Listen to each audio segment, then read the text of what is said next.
Support for I Hear of Sherlock Everywhere comes from MX Publishing, with the largest catalog of new Sherlock Holmes books in the world. New novels, biographies, graphic novels, and short story collections about Sherlock Holmes. Find them at mxpublishing.com. And listeners like you who support us on Patreon or Substack, sign up for exclusive benefits at patreon.com/ihearofsherlock or ihearofsherlock.substack.com. I Hear of Sherlock Everywhere, episode 290, Legends of the BSJ, James Montgomery. I hear of Sherlock everywhere since you became astronomer. In a world where it's always 1895, it's I Hear of Sherlock Everywhere, a podcast for devotees of Mr. Sherlock Holmes, the world's first unofficial consulting detective. I've heard of you before. You're Holmes the meddler, Holmes the busybody, Holmes the Scotland Yard Jack in office. The game's afoot as we interview authors, editors, creators, and other prominent Sherlockians on various aspects of the great detective in popular culture. As we go to press, sensational developments have been reported. So join your hosts, Scott Monty and Bert Wolder, as they talk about what's new in the world of Sherlock Holmes. You couldn't have come at a better time! I'm Bill Curtis. This is I Hear of Sherlock Everywhere. Now, here are your hosts, Scott Monty and Bert Wolder. Oh, thank you, Bill Curtis, and hello. Welcome to I Hear of Sherlock Everywhere, the first podcast for Sherlock Holmes devotees where it's always 1895. I'm Scott Monty. I'm Bert Wolder. And Bert, once again, you enter legendary status. Legendary status, just like Bigfoot. And I think of you, you're more of a Nessie kind of guy to me. The Loch Ness Monster, Yes. Bigfoot, the Yeti, Yeah. the Bermuda Triangle. You know, when I get together with the Loch Ness Monster, it's always in the Bermuda Triangle because they make a dark and stormy. Let me tell you, Perfect. They make a dark and stormy in the Bermuda Triangle that is unbelievable. And instead of having one of those little stirrers, you got a mast, a ship's mast in the glass. Perfect. I don't know how they do it. Well, when you're there, just watch out for quicksand. You know, it's Oops. This seems like ripped from the headlines from the 1970s. You know, you remember Leonard Nimoy, I do. Of course, Mr. Spock on Star Trek. He played Sherlock Holmes a number of times on stage. He had a wonderful show in the 1970s on television called In Search Of, and it involved a lot of those occult and legendary mythical creatures like Bigfoot, the Yeti, Nessie, the Bermuda Triangle, etc. So, good times. I mean, it's a shame. If Nimoy were alive today, he could see all of those incredible mythical creatures serving in Congress. Well, his eyesight wouldn't be that good. He'd be in his late 90s, I think. Anywho, we are not here to discuss Leonard Nimoy or the Loch Ness Monster. We're here to talk about another legend of the BSJ. We heard from you, dear listeners, after we did our most recent Legend of the BSJ episode about Edgar W. Smith. We did that, I think that was episode, 287 back in May. We had previously done Ben Abramson and Christopher Morley in the previous season, but we thought, well, let's talk about another person who is connected with the BSJ in some way, although it might not be intuitive to you at this point, but it will become more so as we discuss it. James Montgomery. So, just a reminder that if you would like to support the show in any fashion, you can do so in one of two places. On Patreon, at patreon.com/ihearofsherlock, or on Substack at ihearofsherlock.substack.com. In both of those places, you can get access to exclusive content, ad-free content, that our free supporters do not get. And you also have the opportunity on Patreon to be the recipient of some thank you gifts at certain levels. So check those out, see which is right for you. Also, a reminder that you can get in touch with us if anything springs to mind. You can leave us an email at comment@ihearofsherlock.com, or you can text us at 5-1895 221B 5.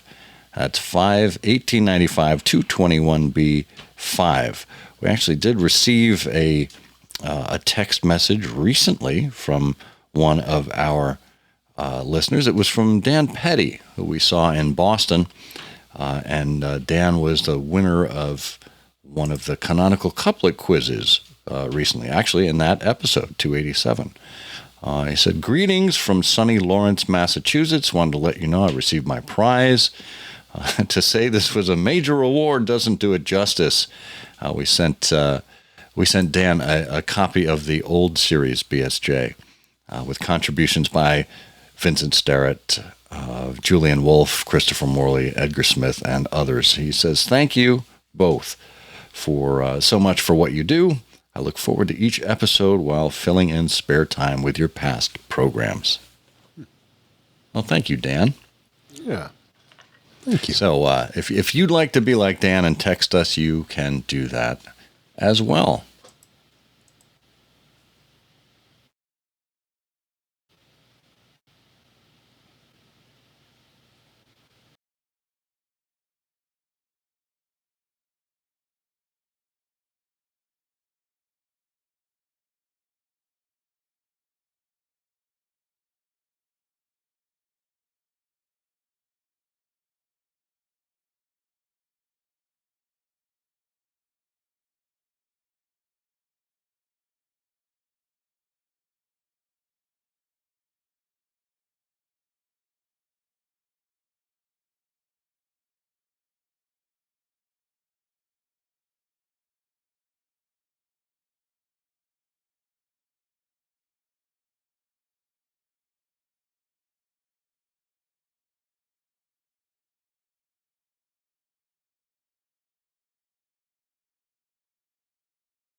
All right, it's time for Sherlockian news. When we say I hear of Sherlock everywhere, we mean it. We do hear of Sherlock in a number of places, and we thought we would bring you up to speed with what some of those are. Bert, you want to get us started here? Yes. Well, everybody, or many of the people that we know in the Sherlockian world, have been watching the Sotheby's auction that took place at the end of June, and that included the manuscript for The Sign of Four. Just a fabulous article for any collection, institution collector. That sold for $960,000. including the buyer's premium. And also, You know what, in that auction, Bert, you're artifacting here. I'm going to have you start that again. wong, wong. You still are. Maybe, I don't know. maybe it is me. Well, obviously it is me. I don't know what to do to improve that or remove that. Are you there? Oh, Yeah, I'm you're here. not there. Oh, you are there. All right. Well, let's just start. Yeah, I'm Let me here. start it again. Yeah. No, you're not. No, I'm not. Okay. Well, many people in the Sherlockian world have been focused on Sotheby's, where there was an auction at the end of the month for the manuscript for The Sign of Four. Also, Sidney Paget's original illustration for The Death of Sherlock Holmes. Both of those things sold. The manuscript sold for $960,000, including the buyer's premium, and Sidney Paget's original illustration of The Death of Sherlock Holmes at Reichenbach sold for $384,000. And Scott, I will be coming over to your house soon to look at them. Let me know when they get there. What house? That's the price of many houses for some people. That's astounding. Yes. That's astounding. Did you have a chance to get into the city and view them? We were going, a group of us were going. Ira Matetsky very graciously organized a little trip to Sotheby's and also, a little dinner afterwards. But we found out, among other things, that the only thing on view was the manuscript in its box, so that you couldn't actually see the manuscript, and that plus the unreliability of the trains into New York. There have been some major delays within the last 2 weeks. Reduced our desire to do that. So that's easily solved. All you have to do is buy a train company. That's the ticket. Well, you could have. That's a train ticket. You could have seen if you did get to Sotheby's. In addition to the box that the manuscript was in, you could have seen their credit card reader, which they would welcome, I'm sure. Wow, that's astounding. Historic purchase there, and we look forward to. If we can, hopefully seeing it, because I would hope that whoever the purchaser would be an individual who would be interested in sharing this with other collectors or other interested parties. Someone who would lend it to a museum or otherwise put it on display. Yeah, or let me check it out from their collection and just take it home while I'm having my peanut butter and jelly sandwich. I could read it. What could you need supervision everywhere you go. You need supervision. Actually, I need soup instead of the peanut butter and jelly sandwich. Well, speaking of auctions, from Sotheby's to Christie's, this is not an auction. This is a sale. Christie and Company have announced that the Brambletea Hotel in Forest Row in Sussex is for sale. Now, if Brambletea doesn't spring to mind, or Brambletye, if that doesn't spring to mind for you, it is a hotel that Holmes and Watson stayed at in The Adventure of Black Peter. And the hotel has 19 rooms. There's an aptly named 221 restaurant. It used to be called Black Peter's Bar, I think, or maybe maybe that was a different one. But the hotel also has a Moriarty boardroom, a Sherlock Holmes suite, and a Dr. Watson lounge. And again, we will have links to all of these news stories available in the show notes as well as in our Flipboard. But if you are in the market for a hotel, you can check out the Brambletye here in close to Ashdown Forest.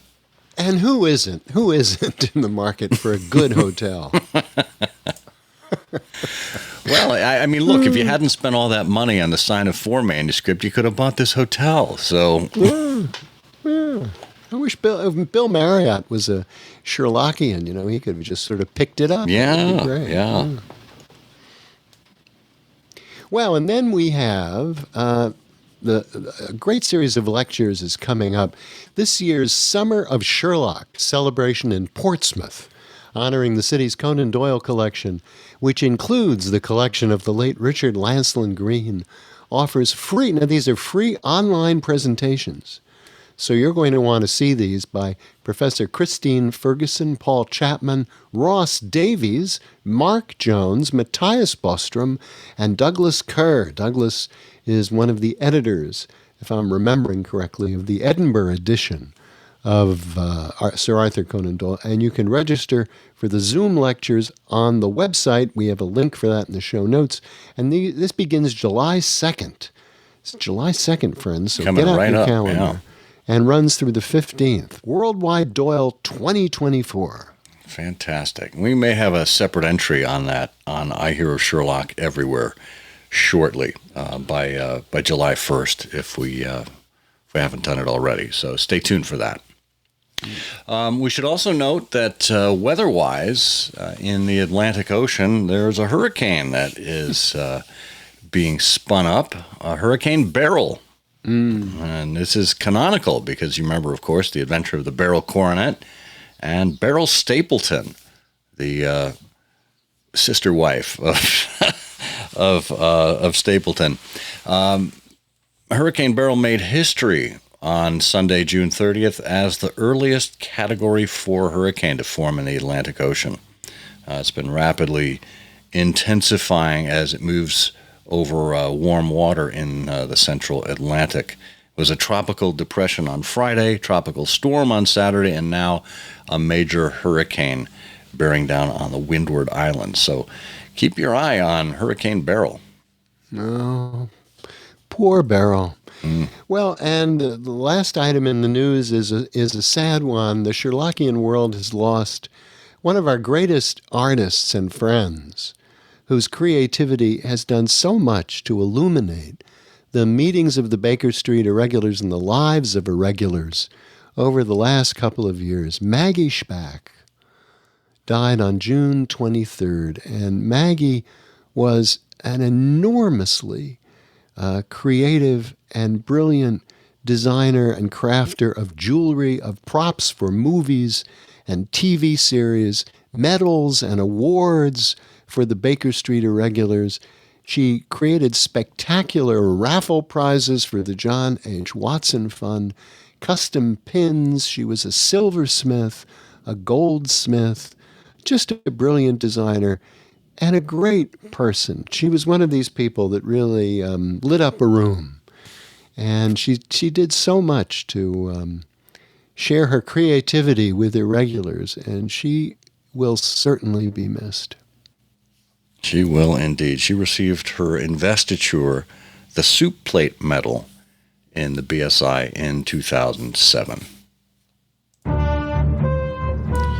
Well, that'll do it for this entry in Sherlockian news. Now we'll get off to the main part of our program.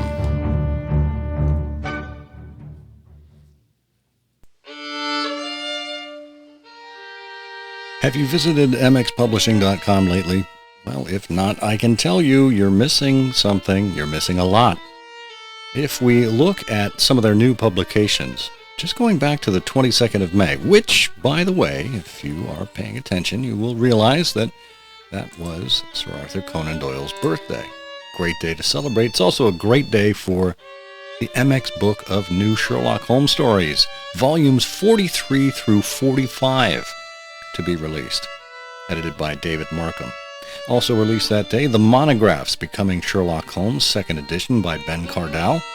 On the 29th, there was The Woodland Grave by Tony Reynolds, and The 613 from Fairfield Junction and Other Sherlock Holmes stories by Dennis Smith.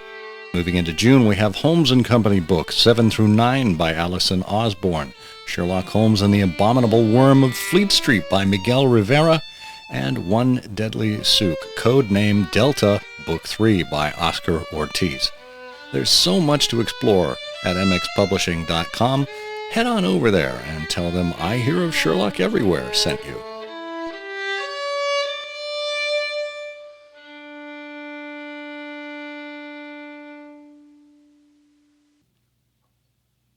Well, you may be wondering about Jim Montgomery, formerly James Montgomery, and what his connection is to the Baker Street Journal.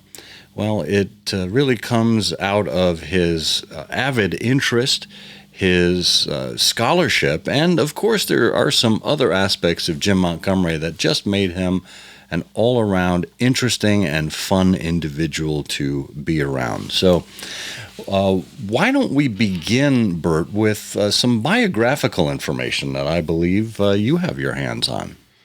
Yes. Jim, as you will learn and hear, Jim published a great series of Christmas annuals. And there is, we will discuss this later, but that's sort of your first hint of the connection to the BSJ. And those Christmas annuals were gathered in a volume which included an appreciation of James Montgomery written by his wife, Constance. James Montgomery was born in Trenton, New Jersey in 1898. He graduated from Princeton in the class of 1920.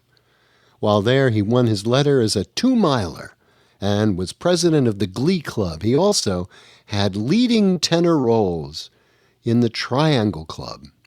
After a few years with Blair and Company as an investment salesman, he turned his love of singing into a profession and was active in concert oratorio in the old Philadelphia Opera Company under Alexander Smalius. Always a Gilbert and Sullivan enthusiast, he toured as a leading tenor with the Milton Aborn Company and later founded the Gilbert and Sullivan Players, which he directed until his death in 1955. His love of Sherlock Holmes began as a young boy and became a more and more all-absorbing hobby, a disease, if you will. Now, this is Constance writing. He belonged to the Baker Street Irregulars and many of the Scion societies, both here and abroad, where he formed many warm and lasting friendships. Jim was an avid bibliophile, a sports enthusiast, a lover of music. He had a delightful sense of humor. He was cheerful and uncomplaining, even while convalescing from major heart attacks. He had tremendous courage and the spirit to keep going. He was a gracious host, a good extemporaneous speaker, and had a wonderfully retentive memory. He loved to travel. He was interesting and fun to be with. He was always fair and ready to help those in need, and he was a much-loved man. He was a gentleman of the old school. I know he'd be very pleased that his writings are still in great demand. Constance P. Montgomery. Wow. Well, that's a fairly comprehensive summary of what certainly I've known of Jim Montgomery. I had the great honor to share not a stage, but share the microphone, I suppose, with his son, Bruce Montgomery. Bruce was a longtime Sherlockian as well, went on to be part of the Glee Club, I think at the University of Pennsylvania. And carried on with the Gilbert and Sullivan tradition as well. And Bruce was a lovely tenor, just like his father. So it was a nice direct tie back to Jim Montgomery. Bruce passed away in 2008. Also, it's worth noting here that Constance Montgomery, his wife, they were married in 1921. She was born in 1900. They were born in 1921. It would have been the year after he graduated from college. And although he died in 1955, Constance lived until 1997. Oh, bless her. So, yeah, a wonderful connection there to Sherlockian. So, Jim first came onto the Sherlockian sphere by corresponding with Edgar W. Smith, of all people. You know, we talked about Edgar in our last Legends of the BSJ episode. Well, Edgar, of course, was the chief administrator for the Baker Street Irregulars at that point, and by virtue of that, had a lot of correspondence and would always make time for anyone who visited his office or wrote to him about Sherlock Holmes. And I think the first time we see Jim's name come up, I'm going to the BSI Archival History series here, comes from irregular records of the early 40s. And Jim is mentioned in, I guess, well, he was mentioned by Glenn Maranker in his essay, but I think the first letter we have comes in 1944. I believe he and Edgar begin corresponding, and very quickly Edgar learns of Jim's musical abilities, and he's put on the program at the BSI dinners. And he's noted for a couple of things. One, he would sing traditional Irish ballads, which evoked memories of the Molly Maguires and the Scourers from the Valley of Fear. But then he begins to create some of his own Sherlockian songs that have become part of the lore as well. And the interesting one, I think, is a song called "We Always Mention Aunt Clara." Or no, we never mention Aunt Clara. But it wasn't clear to me at first when we started singing this song at Sherlockian events. Well, when I first heard it sung at Sherlockian events, well, why should we be singing this strange old song anyway? Yeah, why should we be singing that strange old song anyway? Well, it comes from, and Jim does a wonderful job of explaining it, in his very first Christmas annual. It's more of a pamphlet than a big publication. It's called Art in the Blood, and What Is This Thing Called Music? It's really a two-hander here. But he has the lyrics to Aunt Clara in here. And I'll tell you a little bit about the song in a moment, but just by way of understanding how this became its own publication, he had initially submitted this to Edgar Smith for publication in the Baker Street Journal. But recall, in our BSJ Legends series, I think our first entry on Ben Abramson, Ben was the publisher who had put together that very extravagant old series BSJ, and there were only 13 issues before it had to close down. And it was during that time when the BSJ was quiet for about 3 quarters that Jim had written to Edgar.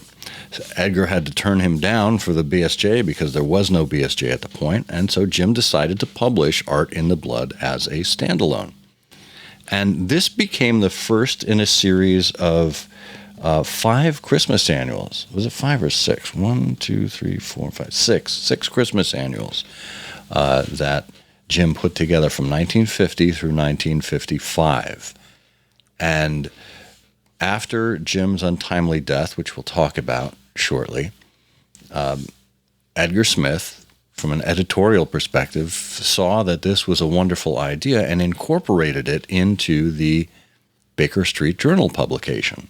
So from 1956 through 1930, the Baker Street Journal had a Christmas annual that it published every year. That went quiet for a while and then was resurrected in 1998, and it is still happening to this day. The Baker Street Journal has a Christmas annual edition in addition to its 4 quarterly issues. So, Art in the Blood. So, Jim Montgomery said he wanted to share this discovery with us and give us a personal family history. He mentions that he had he was born and raised in Trenton, New Jersey, but his mother was also born in Trenton in 1868, and her maiden name was Eliza P. Stevens. She had a sister named Clara, who was 10 years older, so was born in 1858. 1858, Clara Stevens. He says, "Now, dear reader, this date is important, and I ask you to remember it. Aunt Clara was born in New Jersey in the year 1858. Sherlock Holmes Biography Index lists Irene Adler as being born in New Jersey in the year 1858. And he said, years before I was born, Aunt Clara left Trenton never to return, and my mother always refused to answer any questions concerning her or her whereabouts, merely replying that Aunt Clara was dead to us all. And he said, the only tangible piece of evidence of Aunt Clara's existence remained in our home, and that was a photograph in Mother's bedroom, which was always kept with its face turned to the wall.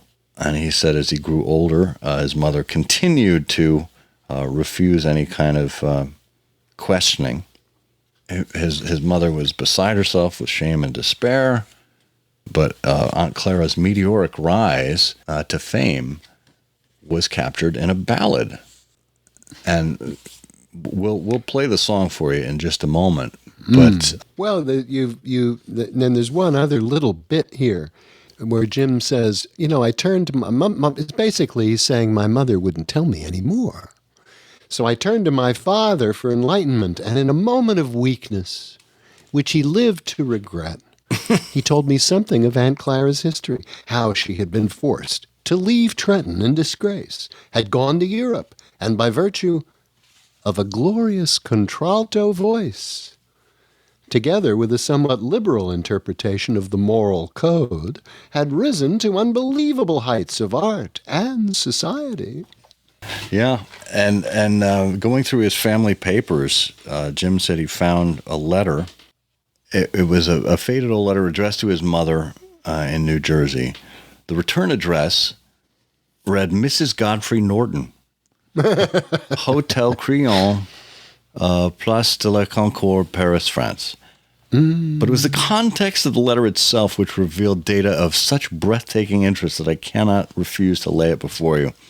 It proves beyond carp or cavil not only the hot blood of her who eclipsed and predominated the whole of her sex surges through my veins, but also that the old picture, so unexpectedly rediscovered by me, is the most famous photograph in the world. And after you've read the revelation which follows, you will most certainly agree with me. So, and that's what the bulk of Art in the Blood is. It's about 2.5 pages of this letter from Aunt Clara. But it also includes the photograph of Irene Adler and the King of Bohemia, which is captioned the most famous photograph in the world.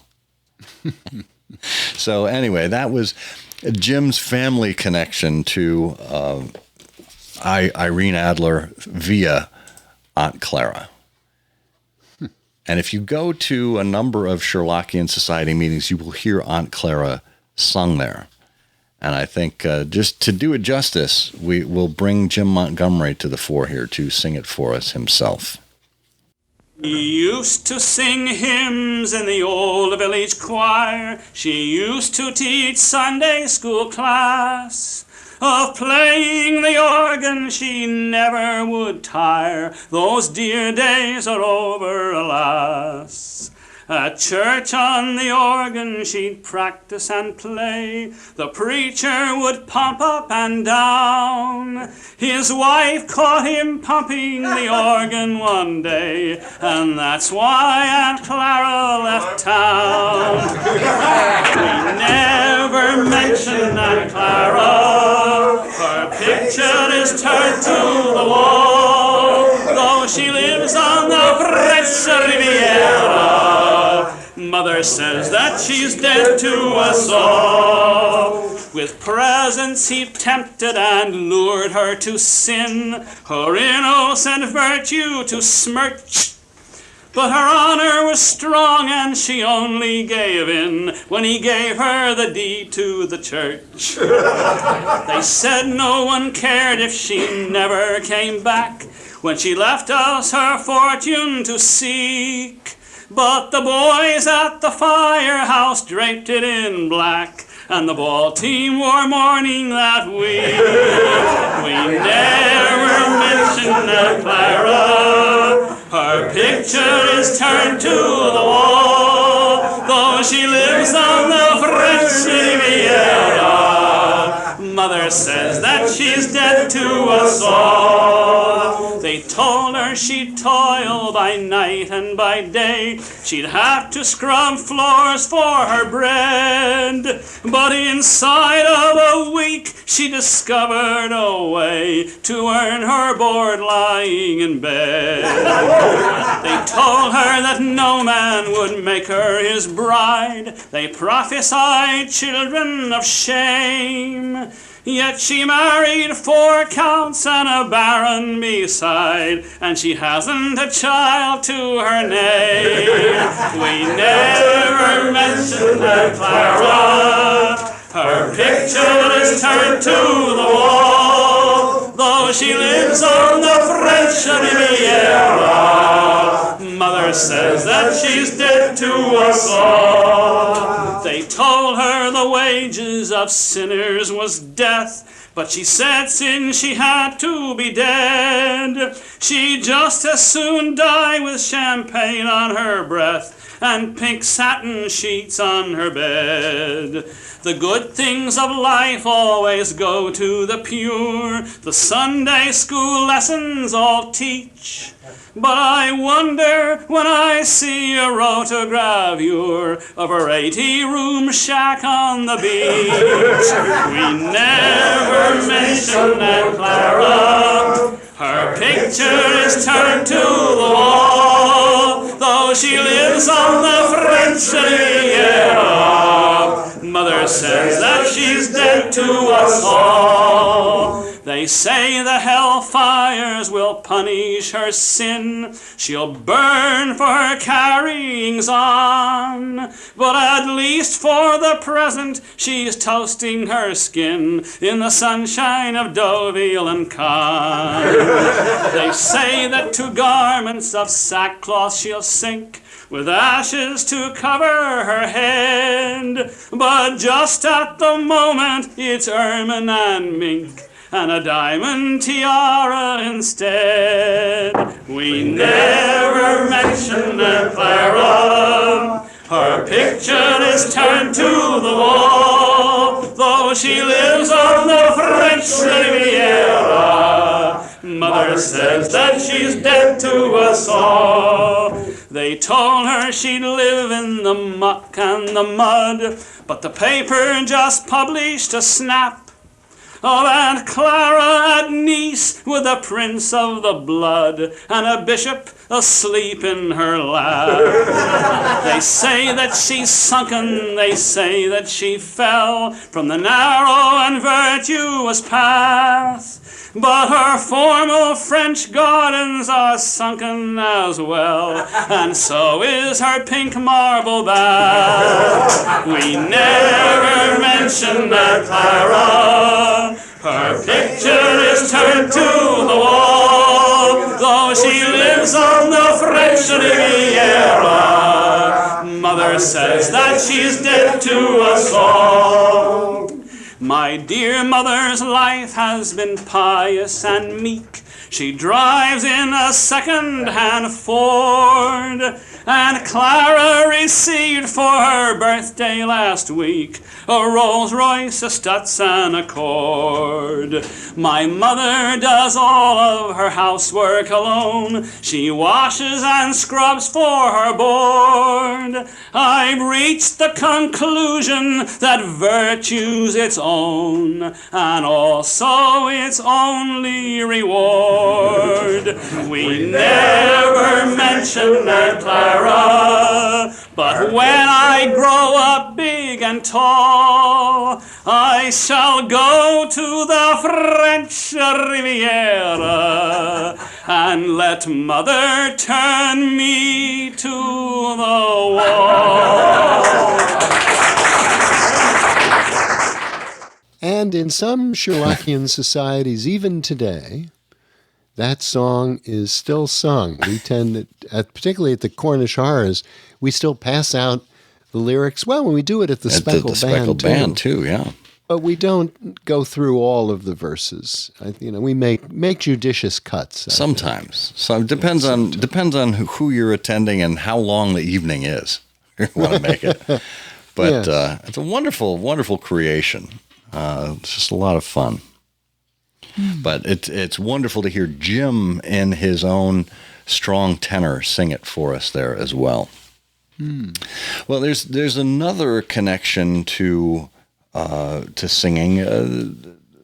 The ballad, and it's not the Ballad of Baker Street, is it? It's from his old Irish ballads, an irregular song. This was mentioned, I think, in the second volume or the mid-40s volume. Sidelights on Sherlock. Yeah. Well, yeah, and this is mentioned in Montgomery's second. Now, in terms of how many of his Christmas annuals were produced, I think the one thing he did, the first one was Art in the Blood and What Is This Thing Called Music. The second one is Sidelights on Sherlock. That's right. Then he did three trifling monographs. Then he did Shots from the Cannon. Then he did Case of Identity. But in the middle there is 1954. He did a study in pictures. Yes. So I think there are actually 6 of them. There's 6. That's right.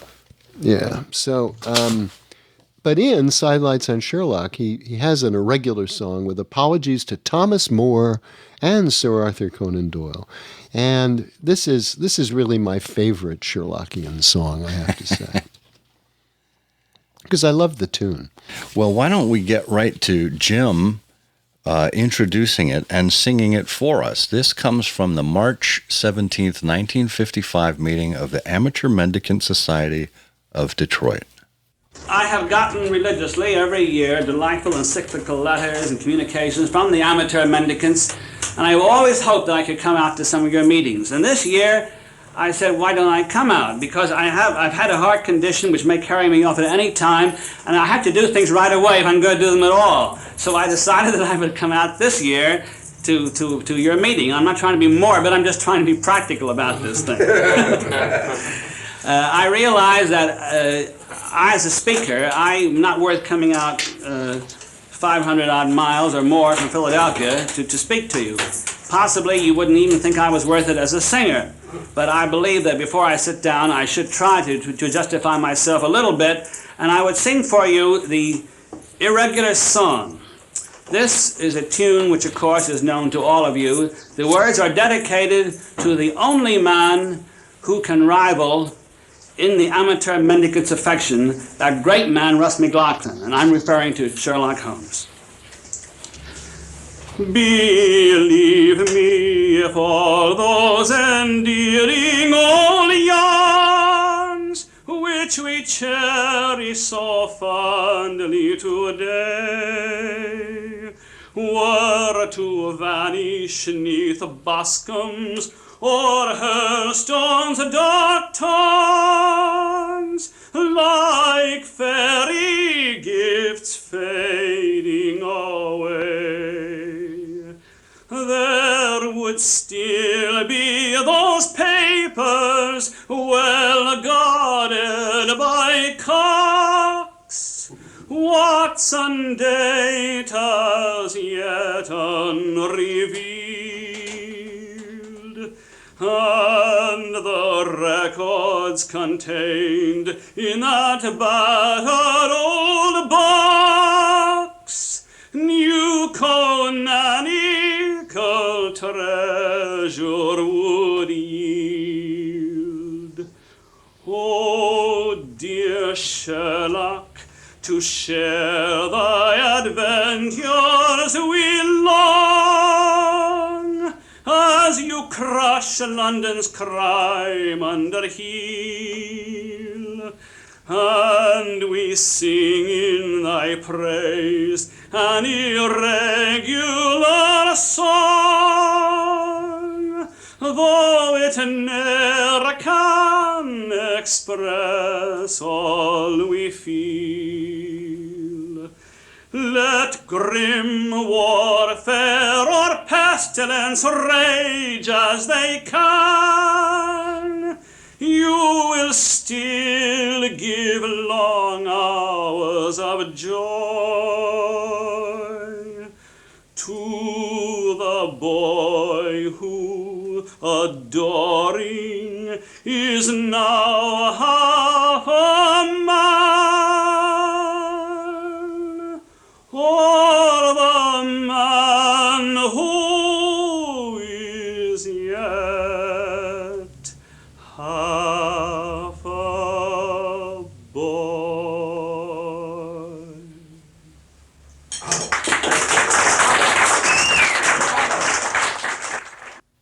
That's just wonderful. And that was from the 10th canonical dinner of the Amateur Mendicant Society, March 17th, 1955, which, interestingly enough, thanks to W.T. Bill Raby, and we know Bill's son John listens to and supports the show. Thank you, John. Bill Raby contrived that the entire proceedings, sumptuous banquet and all, should be held in the actual lower vault of a furniture warehouse owned and operated by John F. Ivory Company in Detroit. And that's from Christopher Music's From the Lower Vault, Treasures from the Archives of the Amateur Mendicant Society of Detroit. It's lovely when we get to tie these things together. Yes. Fabulous. Yeah. Well, that was 1955, and that was the year that Jim's final Christmas annual came out. And every copy that was mailed out, some 300 copies, it included a little card tipped in that said, "My husband died very suddenly on November 9th. It was his expressed wish, however, that I should get out this little booklet in the envelopes, which he had already addressed. Constance P. Montgomery, Christmas, 1955. So Jim was not kidding around at that Amateur Mendicant Society meeting when he said he could go at any moment. But it was not without these wonderful contributions, not only to Sherlockian scholarship and the Baker Street Journal, but of course his performances at so many Baker Street Irregulars dinners and other occasional dinners like the Amateur Mendicant Society. Well, he really was a giant of the BSI and of the BSJ. You know, it's interesting. First of all, his son Bruce did the cover for his last Christmas annual, A Case of Identity. So this was very much a family affair. And as you mentioned, we love to see Bruce, and he's another great irregular who is much missed. But this last Christmas annual, all about A Case of Identity and where it may have taken place and the location, all the location information and his research is really remarkable. And the other remarkable thing is how Jim would occasionally sign his name. Yes. We Baker Street Irregulars tend to send to be known as, your name, BSI. Well, James Montgomery would have a little red circle, like an asterisk, after his last name. James Montgomery with this little superscript red dot. And of course, to him, that reflected his investiture in the Baker Street Irregulars, which was, unsurprisingly, the red circle. Oh, I was going to say purple star. Good. And then he had James Montgomery with that little red circle. IS, BSI, SOCB, FOP, SB, MR, VIN. So he could barely fit that on an envelope. And of course, what that was IS denoted the fact that he was awarded the irregular shilling. BSI was for the Baker Street Irregulars. SOCB, Sons of the Copper Beaches of Philadelphia. FOP, 5 Orange Pips of Westchester County. SB, Speckled Band of Boston. MR, the Musgrave Ritualists of New York. And VIN, the 6 Napoleons of Baltimore. Look at that. That's amazing. So he got around. Yeah. Well, I think there is no one better to sum up Jim's contributions and how we feel about them, and certainly how they felt about them in the moment, than Edgar W. Smith himself, who stood on the terrace for Jim Montgomery at the 1956 BSI dinner. I cannot feel the spirit to write more in these commonplace pages this winter's day than the few words that come implausibly to mind with the thought that Jim Montgomery has broken from the irregular ranks. There was no man among us more deeply respected, more warmly admired, more dearly loved. He was a familiar and welcome figure at those gatherings held within the reach of his native Philadelphia. And at the January dinner in New York, there was never clamor for anyone but him. When he raised his voice in song, it was we he made to sing. When he told us of the things he had done and seen, and those other delightful things he had even more convincingly imagined, we traveled with him to the places and the times of which he spoke. He gave us new light on the mysteries in which he delved so deeply, and in his generosity he left us year after year memories for our treasuring.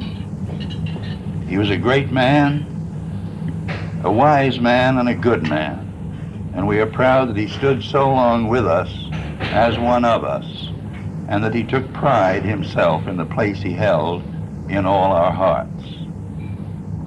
There is one thing Jim Montgomery did in the years of his devotion that to me stands out above all else.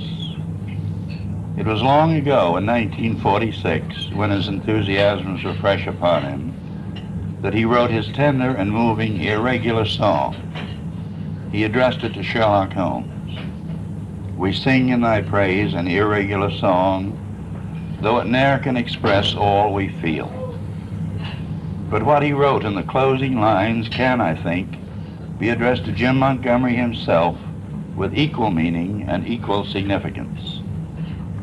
You will still give long hours of joy to the boy who, adoring, was still half a man, and the man who is yet half a boy.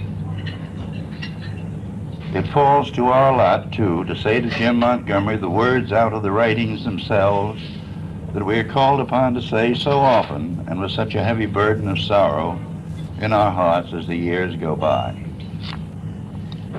Stand with me here upon the terrace, for it may be the last quiet talk that we shall ever have. Well, it's wonderful to hear that. It's a real historical, and great to hear Edgar's voice, too. It is, yeah.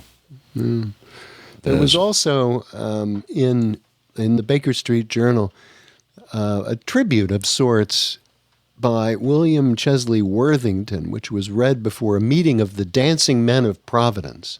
This was a predecessor organization to the Cornish Horrors in 1956.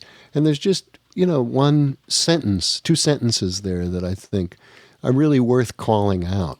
Worthington wrote of Montgomery, his talents were those of the old pro, his attitudes those of the true amateur. He was at once the generous artist and the generous audience, diligent in the pursuit of his own canonical fancy, and yet hospitable to the other's discovery or invention. He was the perfect, the complete Sherlockian.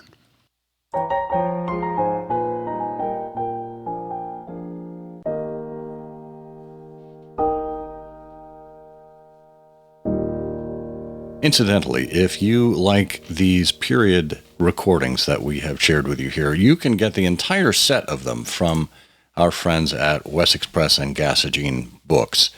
The Voices from Baker Street 2-disc CD is available. There's 4 historic LPs that are part of that 2-disc collection there.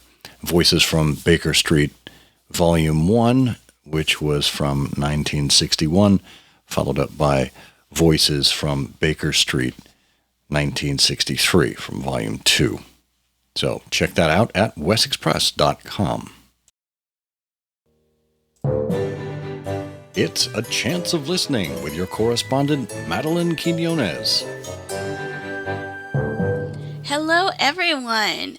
I'm Madeline Quinones, and I am here today to talk about the second ever Sherlockian podcast, The Baker Street Babes.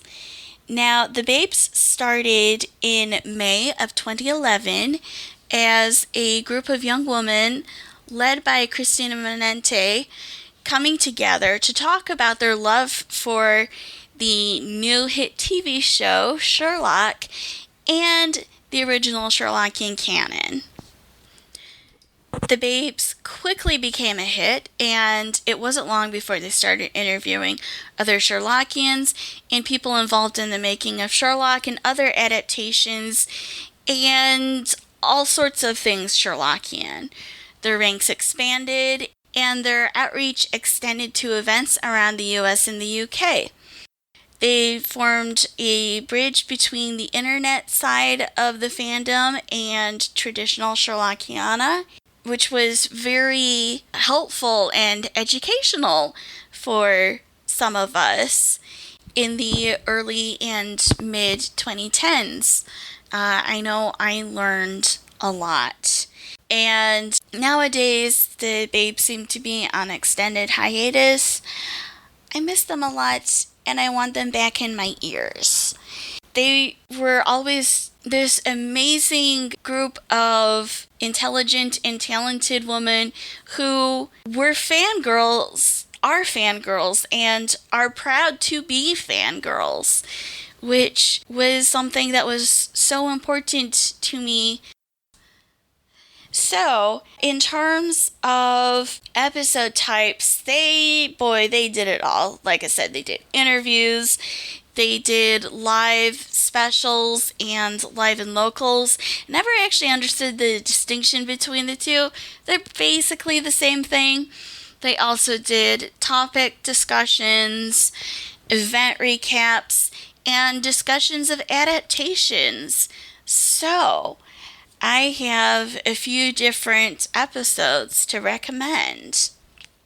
Oh, and before I get into episode recommendations, something quick to note is that for pretty much any Sherlockian podcast that is being done by podcasters of younger generations, you can expect there to be some language. And usually that will be tagged, either those episodes or the entire show will be tagged as E. And it is important to note that the E rating is not for everyone, it is for explicit, as in explicit language, and sometimes content in general. So anyway, episode recommendations. For starters, in terms of interviews, I have to go with episode 65, Sherlock Prom. Amy Thomas, Ashley Polasek, and Maria Fleischak interview Matthew Sweet, who was the driving force behind the Sherlock Holmes prom or concert of the BBC proms back in 2015.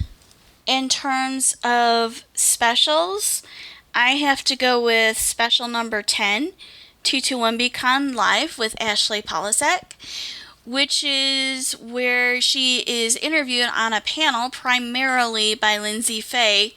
And this is before Ashley becomes a Baker Street babe, and actually she becomes one at the end of the episode, and it's very sweet.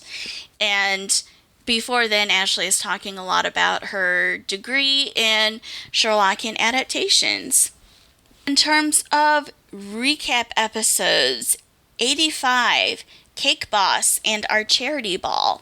This is Lindsay Faye, Tiffany Ray Knight, and Maria Fleischak talking about the time that the reality TV show Cake Boss showed up at the BSI weekend, and specifically at the Baker Street Babes Daintiest Thing on the Moor charity ball.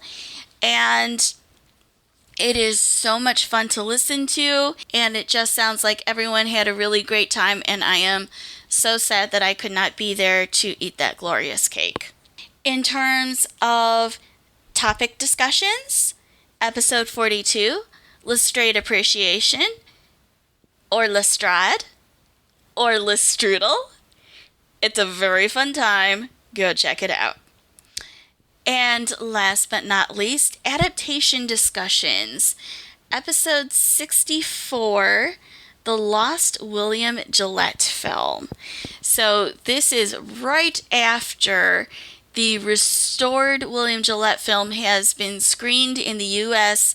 for the first time. and Ashley, Lindsay, and Tim Greer come together to talk about their experience of watching this movie for the first time, accompanied by live music in an old theater, and how amazing the experience was and how much fun they had watching the movie. And it is just an hour and a half of like pure joy. So go check that out. It's a lot of fun. And those are my recommendations. Those are my highlights. This was such a great show, and I miss it so much. And I'm just happy that individual Baker Street babes are still very active in Sherlockiana and still being their amazing selves. And that's all I've got for today. Back to you, Scott and Bert.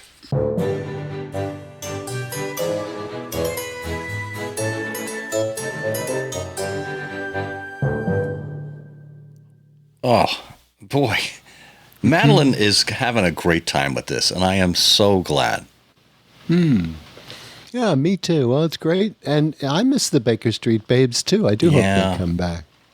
We had a couple of interviews with them. Oh, actually, one interview with them. Episode 39. We did an episode called Believe in Sherlock. # Believe in Sherlock. We talked to Maria, Christina, and Artie. And then we had them on again for episode 70. I don't know if you remember this, Bert, where we played Sherlockian Jeopardy. Oh, I remember it. I edited it. Oh, that's why you gave up on that job. Understandably so. I still wake up screaming. Oh, boy. Yeah, that was that a lot of coordination there. Lindsay, Faye, Ashley Polisek, and Artie joined us to play Sherlockian Jeopardy. So they were a lot of fun, individually and collectively. So thank you, Madeline, for reminding us of the Baker Street babes.